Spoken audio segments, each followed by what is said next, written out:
أعوذ بالله من الشيطان الرجيم والصلاة والسلام على خير البرية نبي الأبيبي وعلى آله وصحبه أجمعين ربي اشرح لي صدري ويسر لي أمري واحلل عقدة من لساني يفقهوا قولي suñu mbokk yi ñu ngi dellu si pour continuer waxtaan yi ñu doon def ci chaîne YouTube bi di wax képp koo xam ne rek abonné gul mu def ko le maximum pour abonné ñu aimé ko partager appuyer ci cloche notification bi incha allah ñu continuer di ànd di def waxtaan yi ñu faral di def ci chaîne bi. donc tey dañu ñëw indi leen waxtaan bu ñu indi war ko def ci Gémeaux yi ñu koy wax ki jawsaaw di burju di constellation boo xam ne mooy ñetteeli constellation bi te di ngelaw te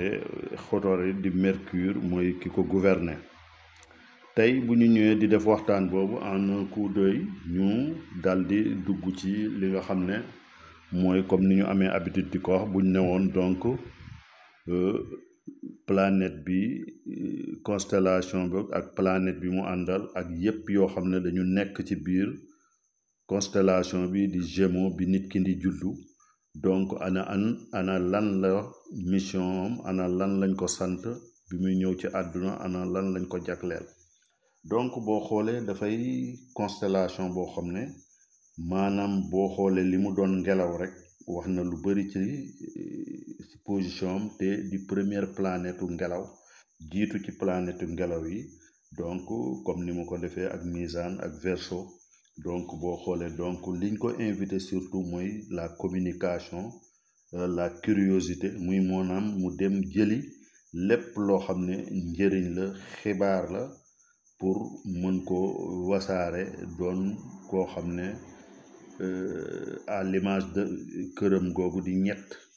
di baytul ixwa di këru environnement di këru dëkkandoo kon moom dañ ko sant mu jokkale. léegi nag ci biir loolu donc day koy yónni pour mu xam lépp bañ a bàyyi dara lépp lu ne ci kaw suuf mu étudier ko jéem ko xam yóbbu ci xalaatam développer waxtaanam yokk ay wesaloo ak nit ñi ba nga xam ne donc dina am ay bagatelle dina am xam-xam bu bari bu nga xam ne dina mën a wesaare loolu ci biir suuf. donc boo xoolee bépp planète boo xam ne bi borom di juddu moo xam ndax xamar la moo xam ndax xotarit la moo xam ndax zoxrata la moo xam ndax zoxal la yooyu yëpp bu ñu nekkee ci biir constellation bi dañ ko invité à ce que mu mel noonu donc développer le maximum de partage pour indi xam-xam boo xam ne dana ko mën a jëriñ ci kaw suuf. looloo tax ñi nga xam ne jawsaawu lañu dañuy doon nit yoo xam ne nit yu bari waxtaan lañu nit ñu am ubbeeku na nit ñoo xam ne dañu am le sens de la curiosité dañu bëgg ubbeeku te dañu bëgg lépp loo xam ne ci kaw suuf ñu xam ko. donc ñu ni ñu naan ko dañ kumpa la waaye nag dans le bon sens. li bon nag moom mooy bu fekkee yàlla dogal na surtout bu awee ay biddéew yoo xam ne ñu ngi fii te bi ñuy jokkook yeneen yi comme bu jokkook Mariix wala bu jokkook Zoxal fekk jokkoo boobu dafay jokkoo bu gaaf bu ko defee boroom da ngay gis ne au lieu kon mu doon koo xam ne dafay mën a waxtaan day doon koo xam ne ku bari wax lay doon day doon koo xam ne fu mu nekk kenn du mën a dégg day doon koo xam ne ku lëj la day doon koo xam ne lépp lu mu gis daf ciy dugg wañ naan kii dafa ëppal dafa dëñ kumpa bu nit ñi bu ñëwee ñëpp noppi loolu donc défaut la ci moom moo tax dañ koy wax mu bàyyi xel dal gi am équilibre ba nga xam ne loolu dana ko mën a jëfandiku dans le bon sens nekk nit koo xam ne ku am communication la ku am jokkoo la ku am dëkkandoo la di dox ci biir nit ñi di ñu xool ñu féewaloo yi ngay defar loolu lañ ko sant. moo tax boo xoolee parce que moom dafa am ay qualité yu am solo mooy maanaam ay yoo xam ne yàlla daf ko jagleel parce que ku intelligent la dafa am xel dafa dëñ kumpa dafa doon koo xam ne ku superficiel la muy koo xam ne ba keroog dundam di jeex day garder dundu xaleem day doon koo xam ne xale la donc day mën a ànd ak génération yëpp kon loolu muy qualité bu baax doon ko yeewu doon ko am capacité pour adapter circonstance bu ne mën na ci daal di génn doon ku am activité ku yëngatu ku am sportivité donc kooku boo xoolee ay qualité yu am solo la donc te mu am nag bañ a moytu yenn yi nasaay yuñ koy jox ci wàllu gàllankoor défaut parce que koo xam ne mën na waxam jooju bu ëppee doon koo xam ne ku bavard lay doon koo xam ne werante lay doon au lieu de discussion changer xalaat day doon ko mën a werante te loolu défaut la donc day doon nit koo xam ne ku superficiel la donc day moytu ñu yàpp ko parce que da ngay gis ne dafay mën a waxtaan ak ñëpp donc bu aspect yooyu moo waxee ay négatif moom mooy verser foofu ba mu doon nit koo xam ne donc da ngay gis ne curiosité boobu daf koy yàqal donc loolu la woon ba xoolee aussi ci juddoom day ñoo xam ne par exemple ci 21 mai au 21 juin ci la période boobu mooy période jaw saawu di période nu mu tuddati ñi nga xam ne di Gémeaux ñoo judd ci waxtu woowule ñoom nag boo xoolee ñi judd ci waxtu woowu seen juddu dafa séddaloo ci ñetti cër boo koy xool ñetti cër yooyu donc dañu naan bu njëkk bi di premier décan bi du 22 mai au 31 mai boo xoolee Jupiter moo ko mooy deuxième planète bi nga xam ne day ànd ak Mercure doxal foofu donc deuxième décan bi du 1er juin au 10 juin donc foofu dafay ànd ak Mars di Mariix donc pour gunge foofu 11 juin mooy troisième décan bi ba donc 21 juin kon foofu Shams la di soleil donc foofu boo xoolee rek da nga gis ne ki juddu ci pàcc bu njëkk bi Jupiter la le grand Jupiter ki nga xam ne moom mooy planète bi nga xam ne moo gën a rëy planète yi di planète de croissance donc da nga gis ne kooku avec li mu jiitu doon koo xam ne cardinal la dafay mën donc ànd ak mustara bi def le développement maximum doon ku mën a yaatal doon ku mën a uuf lu bëree bëri ci wàllu jaw saaw yi kii judd ci deuxième décan bi dafay koo xam ne day bénéficier de l'apport de Mariix donc bu dee sportif ku sawar lay doon avec l'appui de Mars Mariix bi nga xam ne moom mooy dominer le bélier léegi nag bu ko defee bu utiliser capacité yooyu nga xam ne ki doon xamal wala bélier daf ko am mu ñëw teguwaat ci moom jaw saaw bi doy doon koo xam ne ku sawar lay doon doy doon ko am activité donc boo xoolee ki judd ci ñetteeli décan bi donc du 11 juin au 21 juin soleil la kon Shams moo koy guider donc da nga gis que ku am capacité uuf la day doon ku généreux day doon ko am personnalité au lieu de yi ñu doon wax fii sànq moom da nga gis dina ci am dal boo xam ne looloo koy mën a gunge de telle sorte que dina doon koo xam ne ku am capacité doxal lenn la waaw kooku dina am capacité pour doxal lenn li ci fànn woowule donc on va essayer de se résumer un peu en français parce que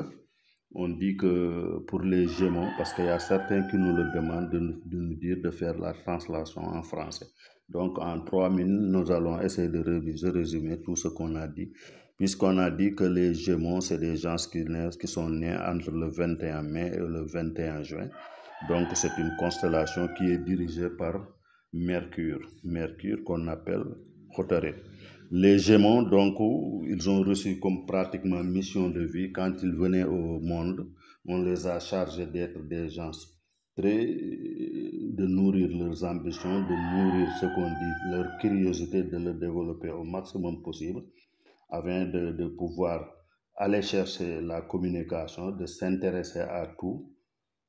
et de ne pas verser aussi dans l'excès. Donc, toute planète qui se trouve au moment de la naissance dans le signe du Gémeaux,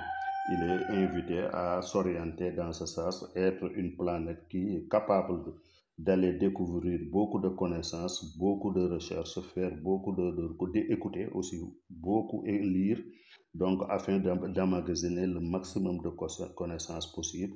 pour pouvoir être vraiment un grand communicateur, une personne qui sera utile dans la société et d'assembler les gens à l'image de la troisième constellation qui est le Gémeaux, donc qui est air. Donc, il devrait donc bénéficier de tout cet apport pour pouvoir être un très grand médiateur, un très grand communicateur dans la vie et la société d'ici-bas. Et d'éviter aussi d'être dans l'excès pour ne pas être une personne extrêmement bavarde, une personne à qui l'excès de la curiosité pousse les gens, dès qu'ils s'approchent, comment dire, à rester sur place et ne plus communiquer, être fui par un peu partout. Donc, ça, c'est des inconvénients. Néanmoins, le Gémeaux, il a de très grands avantages puisqu'il est très intelligent, donc sa curiosité peut l'amener à découvrir pas mal de choses et être un très grand médiateur puisqu'il est pragmatique et de multiplier surtout les échanges et d'être en veille sur toute chose qui peut vraiment développer la société puisque c'est de très grands expositifs, c'est des gens hyper motivés, donc puisqu'ils gardent leur vie d'enfant jusqu'à l'éternité. On disait aussi, donc, vu tous ces avantages, le Gémeaux est divisé en 3 décans. Le premier décan du 22 mai au 31 mai par Jupiter, c'est sa deuxième planète, en plus de sa planète mère qui est Mercure. Donc, il peut être un très grand pourvoyeur de connaissances et de chance quand il est né dans le premier décan. Au deuxième décan, il sera, à la période du 1er juin au 10 juin, il sera sous l'influence aussi de Mars, qu'on appelle Marie. Là, avec l'énergie de Mars, qui peut le catalyser, il pourrait être un très grand communicateur, un très grand sportif aussi, à cause de l'énergie de Mars. Comme troisième décan, on a qui se situe entre le 11 juin et le 21 juin. Il est donc sous l'influence aussi, comme deuxième planète, le Soleil, qu'on appelle Shams. Là, vous voyez avec la générosité et le cœur de lion du Soleil, il pourrait être une personne à très grande personnalité. Quand il est communicateur, quand il est médiateur, la force du Soleil pourrait l'aider à intervenir dans vraiment ces différentes relations pour amener la paix et la concorde entre les gens. Donc, nous vous disons de vous abonner le maximum possible afin qu'on puisse continuer à faire les conversations sur notre chaîne. Nous vous demandons d'appuyer sur la cloche de notification et de faire le maximum de partage pour qu'on puisse vraiment dans l'avenir continuer à faire les discussions. C'était ça qu'on avait amené aujourd'hui. Assalamu alaikum wa rahmatullahi wa barakatuh.